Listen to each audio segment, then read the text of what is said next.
दुनिया में शादी के कितने दिनों बाद हम बिस्तरी करते हैं? नंबर 1, यूनान में शादी के 1 हफ्ते बाद हम बिस्तरी करते हैं।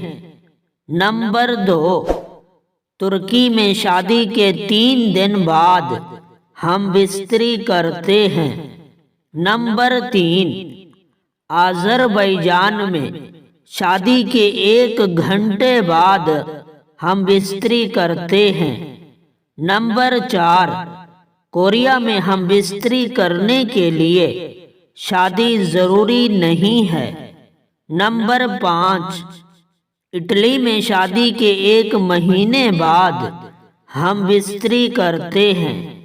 नंबर 6, फ्रांस में सुबह हम बिस्तरी और फिर रात को शादी करते हैं। नंबर 7, जर्मनी में शादी के बाद बारिश होने पर हम बिस्तरी करते हैं। नंबर 8, ईरान में शादी के बाद लड़की की मां से इजाजत लेकर हम बिस्तरी करते हैं।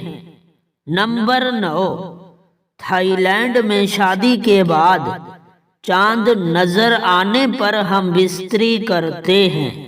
नंबर 10, सऊदी अरब में 100 गरीब आदमियों को खाना खिलाकर हम बिस्तरी करते हैं।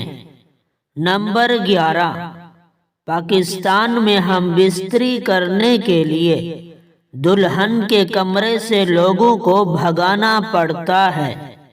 नंबर 12, ऑस्ट्रेलिया में शादी के बाद माहवारी आने के बाद हम बिस्तरी करते हैं। नंबर 13, उज़्बेकिस्तान में शादी की सुबह सूरज निकलते ही हम बिस्तरी करते हैं। नंबर 14, अमेरिका में शादी से पहले ही हम बिस्तरी कर लेते हैं। नंबर 15, चाइना में शादी के बाद जो पहला अतवार आता है तब हम बिस्तरी करते हैं।